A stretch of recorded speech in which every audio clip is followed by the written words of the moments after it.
اسے اردو میں شام کہا جاتا ہے۔ موجودہ شام بر اعظم ایشیا کے انتہائی مغرب میں واقع ہے، جو 3 بر اعظموں کا سنگم ہے: بر اعظم ایشیا، بر اعظم یورپ اور بر اعظم افریقہ۔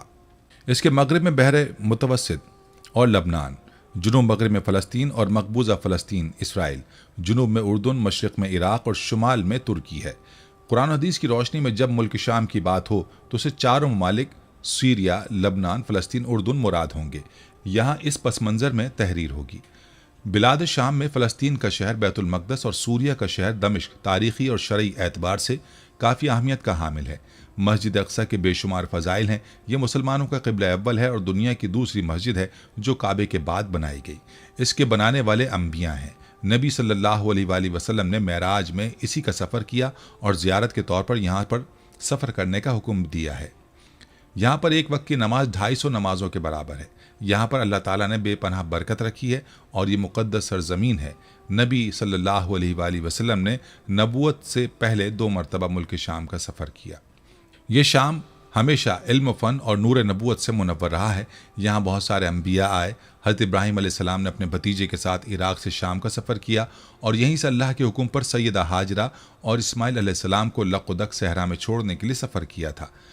آپ کے بعد اسحاق علیہ السلام، یعقوب علیہ السلام، ایوب علیہ السلام، داؤد علیہ السلام، سلیمان علیہ السلام، الیاس علیہ السلام، الیسی علیہ السلام، ذکر علیہ السلام، یحییٰ علیہ السلام اور عیسیٰ علیہ السلام آئے۔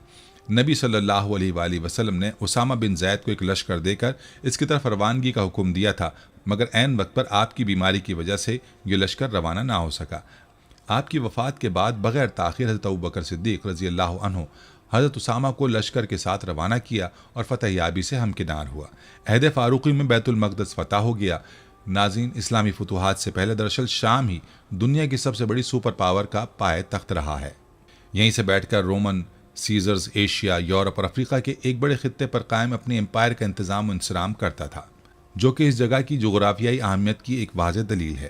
رومن تن تنہا و جبر کا سکہ کوئی چوتھائی دنیا پر یہیں سے چلایا جاتا تھا۔ اسلام کے شیر جزیرہ عرب سے نکلے تو مغربی سمت سب سے پہلا حلہ ظلم کے اسی راج گھاٹ پر بولا گیا۔ چنانچہ بیرونی فتوحات میں انبیاء کی یہ سرزمین اہل اسلام کے لیے پہلا خدائی تحفہ تھا۔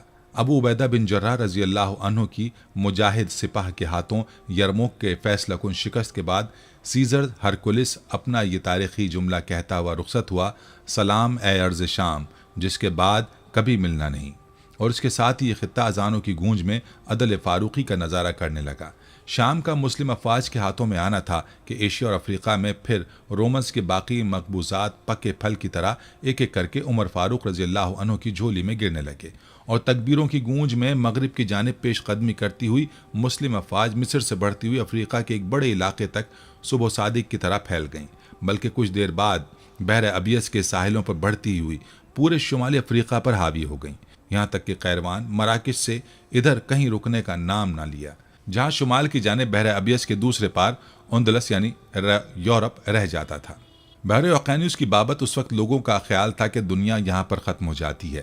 اس سے کوئی 2 عشرے بعد یہاں شام سے بیٹھ کر امیر معاویہ رضی اللہ عنہ نے بحر ابیض کو، جس کا دوسرا نام کسی وقت بحر روم ہوا کرتا تھا، اسلام کی بحری بیڑوں کی آماج گاہ بنا دیا، اور قبرص اور سلسلی ایسے اسٹریٹجک جزیروں کو زیر نگیں کرتے ہوئے سیزرز کے پائے تخت قسطنطنیہ پر چڑھائی کے لیے موحدین کے لشکر روانہ کیے۔ چند اشرے بعد یہیں سے بیٹھ کر خلیفہ ولید بن عبد المالک اندلس کا خراج وصول کرنے لگا۔ چنانچہ مغرب کی جانب سے ہونے والی تمام تر اسلامی توسیع کے لیے ارض شام ایک گیٹ وے بنا رہا۔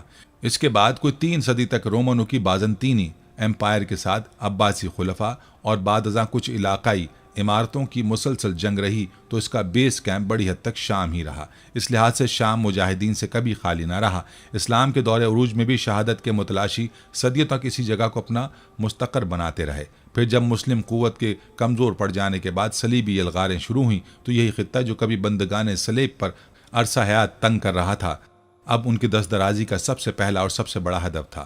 5ویں صدی ہجری میں بیت المقدس اور فلسطین کا ایک بڑا حصہ مسلمانوں کے ہاتھ سے جاتا رہا، اور بقیہ شام لینے کے لیے صلیبی افواج ایڑی چوٹی کا زور لگا رہی تھیں، جس کے بعد ان صلیبی قوتوں کا اگلا ہدف یہ تھا کہ عالم اسلام کے دیگر خطے بھی تاراج کر دیں، بلکہ ان کا ایک بدبخت رینالڈی شایتلون، جو کہ کرک کا صلیبی بادشاہ تھا، اور مصر سے آنے والے حجاج کے قافلے لوٹنے کے لیے بہت آگے تک جایا کرتا تھا۔ علل اعلان بکتا تھا کہ وہ مدینہ پہنچ کر پیغمبر اسلام کی قبر اکھاڑنے سے کم کسی بات پر رکنے والا نہیں۔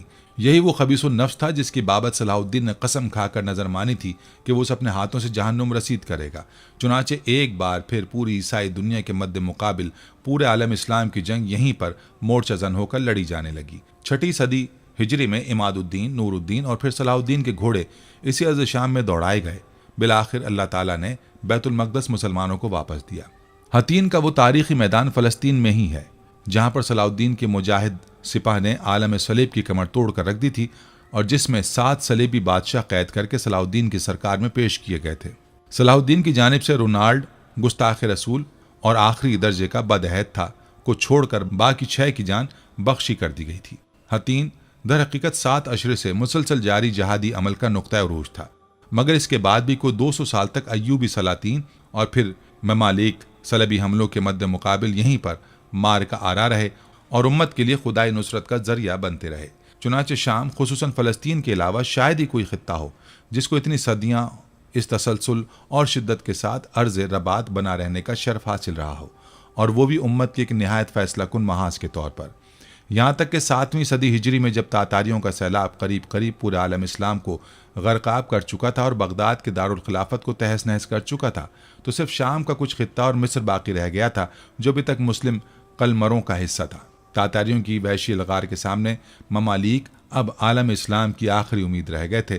تب سلطان العلماء عز الدین بن عبدالسلام رحمۃ اللہ علیہ کے زیر تحریک مملوک سلطان سیف الدین مظفر کی قیادت میں مصر سے اسلام کا ایک لشکر اٹھتا ہے اور ہلاکو کے نائب قطباغہ کے زیر قیادت شام میں پیش قدمی کرتے ہوئے تاتاری افواج سے مقابلے کے لیے فلسطین کے تاریخی مقام عین جالوت کا انتخاب کرتا ہے۔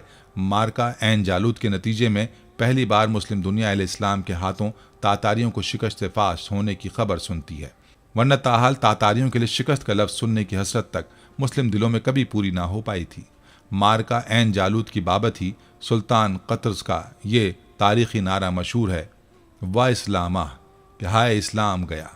اسی مارکے کی بابت جو کہ رمضان میں جمعۃ المبارک کے روز ہوا اور جس کے نتیجہ جاننے کے انتظار میں پورا عالم اسلام دم ساتھ کر بیٹھا تھا، مشہور ہے کہ سلطان نے نماز جمعہ کے وقت تک مارکا شروع نہ ہونے دیا، جس سے اس کا مقصد یہ تھا کہ عالم اسلام میں شرق تا غرب مسجدیں لشکر اسلام کی نصرت کے لیے دعا گو ہو جائیں، تو مارکا تب شروع ہو۔ اس سے چند اشرے بعد قازان کی قیادت میں تاتاری سیلاب کا ایک اور زوردار ریلا شام کا رخ کرتا ہے اور شغف کے مشہور مارکے میں مسلم افواج کے ہاتھوں منہ کی کھا کر لوٹتا ہے۔ اس مارکے کے روح رواں شیخ الاسلام ابن تیمیہ رحمہ اللہ ہوتے ہیں۔ یوں بلا مبالغہ یہ بات کہی جا سکتی ہے کہ شام اور خصوصاً فلسطین وہ ارض رباط ہے جہاں تاریخ اسلام کے پرآشوب ترین دور میں ایک صدی کے اندر عالم اسلام پر چڑھانے والی 2 بدترین کافر افواج کے گھٹنے لگے، ایک یورپ کے قلب سے اٹھنے والا صلیبی طوفان اور دوسرا صحرائے گوبی سے اٹھنے والا تاتاری ٹڈی دل۔ دونوں جہاد شام کی چٹان سے ٹکرا کر پاش ہوئے اور یوں یہ خطہ پورے عالم اسلام میں زندگی کی ایک نئی لہر دوڑانے کا منبع بنا۔ تاریخ اگر اپنا آپ دہراتی ہے تو کیا مارکہ کفر و اسلام کا حالیہ ڈراپ سین بھی کہیں ارض فلسطین میں اور موجودہ دور کی جہادی تحریکوں کے ہاتھوں تو نہیں ہونے والا؟ تاریخ انسانی کے 2 نہایت عظیم شر، صہیونیت اور صلیبیت، جو عالم اسلام کے خلاف صدیوں کا بغض پال کر ایک خاص تیاری اور خاص ایجنڈے کے ساتھ اس بار آئے ہیں، اس عالمی مملکت کفر کے خاتمے کے سلسلے میں کیا یہی ارض رباط پھر سے کئی خدائی تدبیر کے ظہور میں آنے کے لیے میدان بننے والی تو نہیں، بلکہ بن نہیں چکی، جس کے نتیجے میں قدسیوں کی لازوال مملکت ایک وقتی تعطل کے بعد ہر بار کی طرح ایک بار پھر اپنی تاریخی شان و شوکت کے ساتھ بحال ہو جائے اور صدیوں تک کے لیے اسلام کے قلعے پھر یہاں سے ناقابل تسخیر ہو جائیں۔ ناظرین، کئی احادیث میں یہ بات پائے ثبوت کو پہنچ چکی ہے کہ خطہ شام طائفہ منصورہ کا مسکن بنا رہے گا۔ اس مبارک سرزمین کے متعلق نبی پاک صلی اللہ علیہ وآلہ وسلم کی بہت سے ارشادات حدیث کی کتابوں میں محفوظ ہیں۔ اس مبارک سرزمین کی طرف حضرت امام مہدی علیہ السلام حجاز مقدس سے ہجرت فرما کر قیام کریں گے اور مسلمانوں کی قیادت کریں گے۔ حضرت عیسیٰ علیہ السلام کا نزول بھی اسی علاقے یعنی دمشق کے مشرق میں سفید مینار کے اوپر ہوگا، اور یہ علاقہ قیامت سے قبل اسلام کا مضبوط قلعہ اور مرکز بنے گا، اور قیامت کی بعض بڑی نشانیوں کا ظہور بھی اسی مقدس سرزمین سے ہوگا۔ حضرت امام مہدی علیہ السلام اسی سرزمین سے مسلمانوں کی قیادت سنبھالیں گے اور دمشق کی مشرق میں سفید مینار، اور حضرت امام مہدی علیہ السلام اسی سرزمین سے مسلمانوں کی قیادت سنبھالیں گے۔ نماز فجر کے وقت عیسیٰ علیہ السلام کا نزول بھی یہیں پر ہوگا، اور اس کے بعد حضرت عیسیٰ علیہ السلام امت مسلمہ کی قیادت بھی سنبھالیں گے، اور دجال اور یاجوج اور ماجوج جیسے بڑے بڑے فتنے بھی اسی سرزمین پر دم توڑیں گے، اور دنیا کے چپے چپے پر اسی علاقے کی سرپرستی میں مسلمانوں کی حکومت قائم ہوگی، اور یمن سے نکلنے والی آگ لوگوں کو اسی بابرکت سرزمین کی طرف بھگا کر لے جائے گی، اور سب مومنین اس مقدس سرزمین پر جمع کیے جائیں گے، اور پھر اس کے بعد جلد ہی قیامت قائم ہو جائے گی۔ یاد رہے، قیامت صرف کافروں پر قائم ہوگی۔ اللہ رب العزت کے حکم سے تمام مسلمانوں کی قیامت سے کچھ وقت پہلے ہی روح قبض کر لی جائے گی۔ ناظرین، خطہ شام قدیم نبوتوں اور صحیفوں کے حوالے سے بھی اور احادیث نبوی میں بھی ایک نہایت قابل تعظیم خطے کے طور پر مذکور ہے۔ محدثین رحمہ اللہ نے رسول اللہ صلی اللہ علیہ وآلہ وسلم سے شام کے لاتعداد مناقب روایت کیے ہیں، یہاں تک کہ کئی اہل علم نے آیات و مستند احادیث پر مشتمل سرزمین شام کی فضیلت پر باقاعدہ کتابیں تصنیف فرما دی ہیں۔ نبی صلی اللہ علیہ وآلہ وسلم نے فرمایا، یہ ایمان کی سرزمین ہے۔ میں نے دیکھا کہ میرے تکیے کے نیچے سے کتاب کا ایک بنیادی حصہ مجھ سے واپس لیا جا رہا ہے۔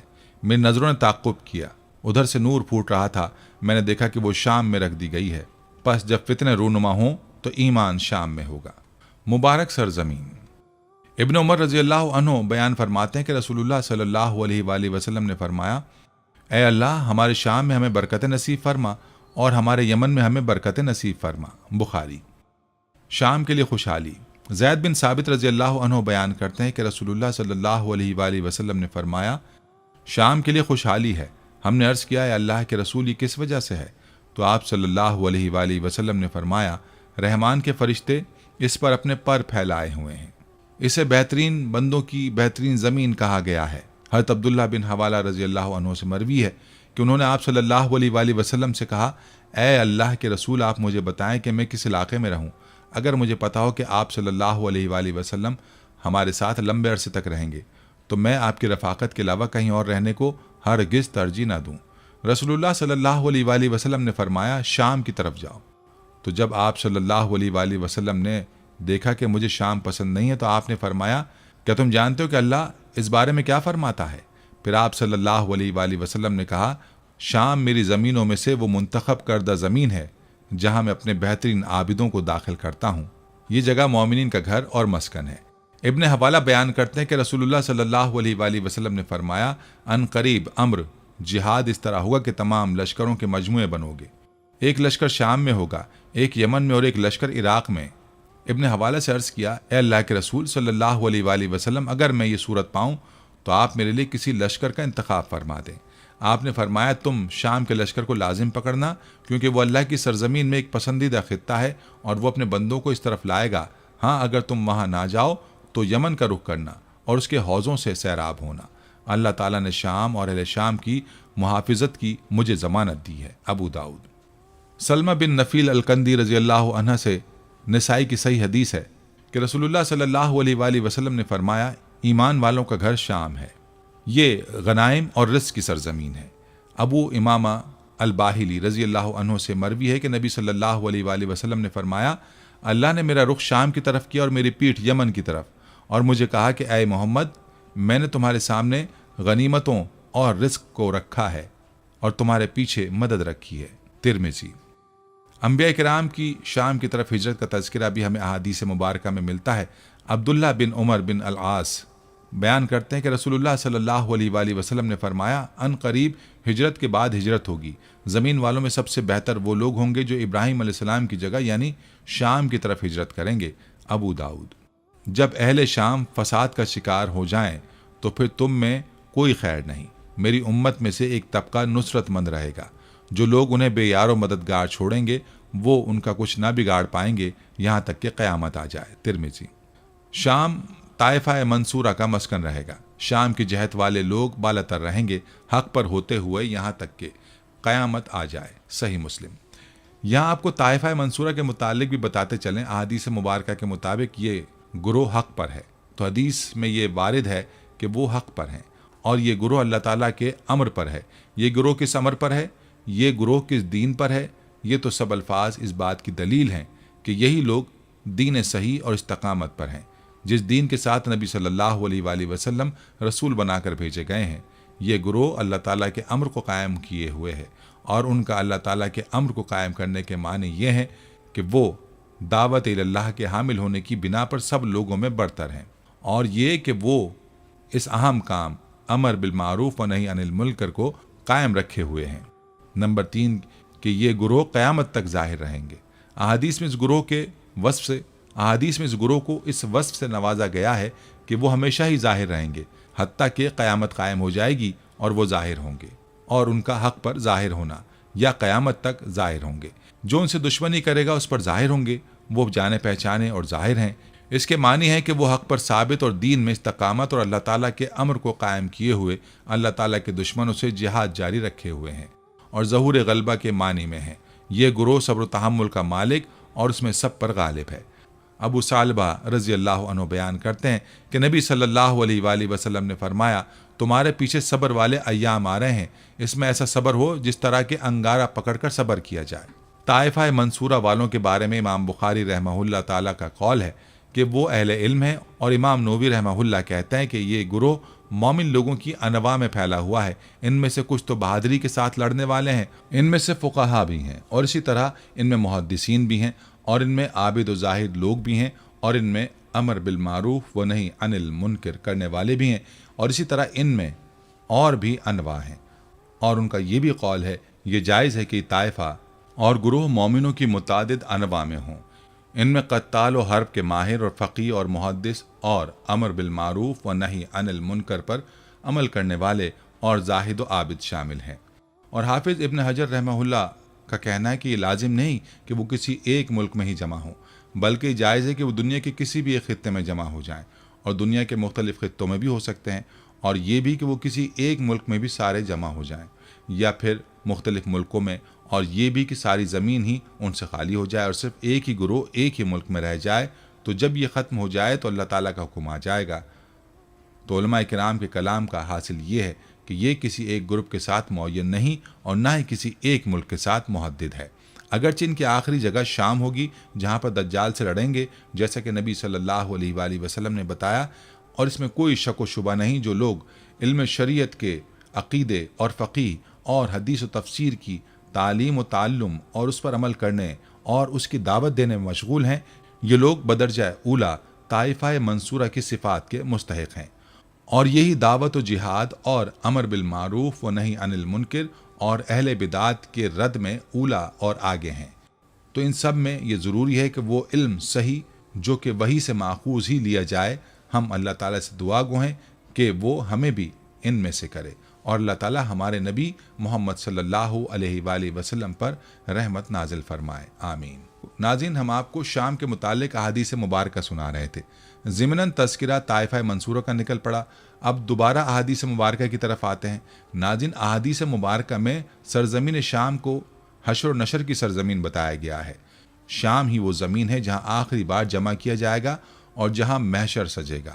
البانی کی الجامع الصغیر حدیث نمبر 6039۔ دجال کی ہلاکت بھی اسی مبارک زمین پر ہوگی۔ سیدنا ابو ہریرہ رضی اللہ عنہ سے مروی ہے کہ آپ صلی اللہ علیہ وآلہ وسلم نے فرمایا، ایمان دائیں جانب ہے اور کفر مشرق نجد کی جانب ہے۔ گھوڑوں اور اونٹوں والوں عرب کے دیہاتوں میں غرور و تکبر پایا جاتا ہے، اور مسیح الدجال مشرق سے آئے گا، پھر فرشتے اسے شام کی طرف بھگا دیں گے، اور وہ مدینے کی جانب پیش قدمی کرے گا، یہاں تک کہ وہ احد کے پہاڑوں کے پیچھے تک پہنچ جائے گا۔ پھر فرشتے اسے شام کی طرف بھگا دیں گے، اور پھر ادھر سے اسے ہلاک کر دیا جائے گا۔ ترمذی۔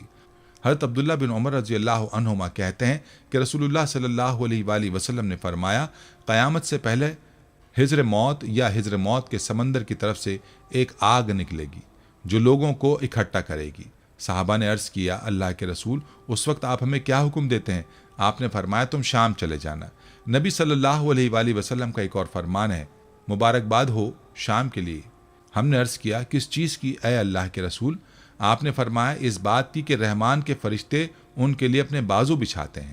حضرت ابو ہریرہ رضی اللہ عنہ سے روایت ہے، جب جنگیں ہوں گی تو اللہ تعالیٰ 9 مسلموں کا ایک لشکر کھڑا کرے گا۔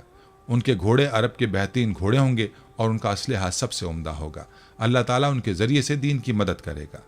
قرہ بن یاس المزنی رضی اللہ عنہ کہتے ہیں کہ رسول اللہ صلی اللہ علیہ وآلہ وسلم نے فرمایا، اگر اہل شام میں فساد برپا ہو جائے تو پھر تم میں کوئی خیر نہیں، میری امت میں ہمیشہ ایک ایسی جماعت رہے گی جس کو اللہ تعالیٰ کی مدد حاصل ہوگی اور اس کو نیچا دکھانے والے قیامت تک اس جماعت کو نقصان نہیں پہنچا سکتے ہیں۔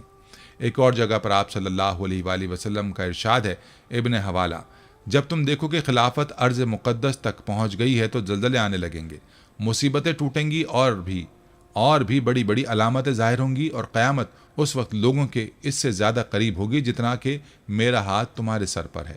دمشق کے مشرق میں سفید مینارے کے پاس عیسیٰ علیہ السلام اتریں گے، پس وہ دجال کو اس باب لود کے پاس پائیں گے اور اس کا کام تمام کر دیں گے۔ ان کے علاوہ اور بھی شام کے فضائل و خصوصیات ہیں، مثلا یہ مومنوں کا مسکن، بہترین بندوں کی سرزمین، مال غنیمت اور رزق کی جگہ ہے جہاں بخوف طوالت چھوڑ دیا گیا۔ ناظرین، اسی طرح صحابہ و تابعین کا شام میں رہائش پذیر ہونا بھی احادیث مبارکہ سے ثابت ہے۔ ان فرامین اور دین کی سربلندی کی وجہ سے صحابہ کرام رضی اللہ عنہم کی ایک بہت بڑی تعداد شام کو مسکن بنا کر رہی۔ شام اور اس کے ارد گرد کے خطوں میں جہاد کرنا صحابہ کو سب سے زیادہ مرغوب تھا۔ مکہ اور مدینہ کے بعد اگر کوئی خطہ ہے جسے یہ شرف حاصل ہے کہ وہاں صحابہ کرام کی ایک بڑی تعداد دفن ہے تو وہ بلاد شام ہے۔ یہاں جگہ جگہ انبیاء علیہ السلام مدفون ہیں، یہاں تک کہ تابعین اور تبع تابعین اور ان کے بعد کے ادوار کے اولیاء اور ائمہ و علماء، شہداء، مجتہدین، قائدین، سلاطین اور اسلام کے لیے ہر طرح کی عظیم خدمات پیش کرنے والی عظیم شخصیات تو شمار سے باہر ہیں جو بلاد شام میں مدفون ہیں، جنہوں نے شام کو اپنا مسکن بنائے رکھا۔ یوں سمجھی کہ شام ہمیشہ ہیروں و موتیوں سے بھرا رہا ہے۔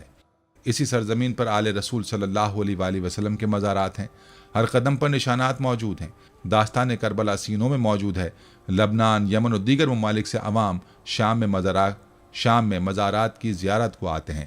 دمشق دنیا کا قدیم شہر شمار کیا جاتا ہے۔ اسی سرزمین پر حضرت آدم علیہ السلام نے رہائش اختیار کی تھی۔ دنیا کا پہلا قتل ہوا۔ حضرت آدم علیہ السلام کے بیٹے قابیل نے حابیل کو قتل کیا تھا۔ دمشق سے 45 کلومیٹر کے فاصلے پر وادی درہ ہے جہاں حضرت حابیل کا روضہ بھی ہے۔ شام کی سرزمین اپنے دامن میں اسلام کے مقدس اور نایاب موتی سمیٹے ہوئے ہے۔ دمشق شہر کو دنیا سے عجائبات کا اعزاز حاصل ہے۔ شام میں دنیا کے 6 عجائب موجود ہیں۔ اسی سرسبز شاداب سرزمین میں امام نووی، شارح صحیح مسلم، شیخ الاسلام ابن تیمیہ، علامہ ابن القیم، حافظ ابن عساکر اور حافظ ابن حجر عسقلانی وغیرہ جیسے علماء و فضلاء پیدا ہوئے۔ یہاں بہت سارے انبیاء، بہت سارے علماء و محدثین اور بہت سارے صحابہ کرام مدفون ہیں۔ بلاد شام کو ارض جہاد بھی کہا جاتا ہے۔ بلا شبہ جہاد کی وجہ سے اس خطے کی عظمت و فضیلت سب سے زیادہ ہے۔ آج بھی یہ خطہ کائنات کے مسائل میں مرکزی حیثیت رکھتا ہے۔ ناظرین، اب اگر شام کے موجودہ حالات کی بات کی جائے تو ارض مقدس بلاد شام کا ایک حصہ موجودہ شام سوریہ اس وقت آگ و خون کی لپیٹ میں ہے۔ یہ سلسلہ لمبے عرصے سے شروع ہوا جو رکنے کا نام نہیں لے رہا۔ کئی لاکھ لوگ مر چکے ہیں، ہزاروں کی تعداد میں شہری مصر، لبنان، عراق، اردن، ترکی اور سعودی عرب میں پناہ گزین ہے۔ ارض فلسطین اس وقت مسلمانوں کے خون سے بالکل شرابور ہے۔ بچہ بچہ بلک رہا ہے، عورتیں چیخ رہی ہیں، مرد و جوان آہو بکا لگا رہے ہیں۔ پورے شام میں ہر جانب یا مسلمون المدد یا عرب المدد کی لرزتی کپ کپاتی صدائیں بلند ہو رہی ہیں۔ مسلمانوں پر ظلم کرنے کا کوئی طریقہ نہیں چھوڑا ہے۔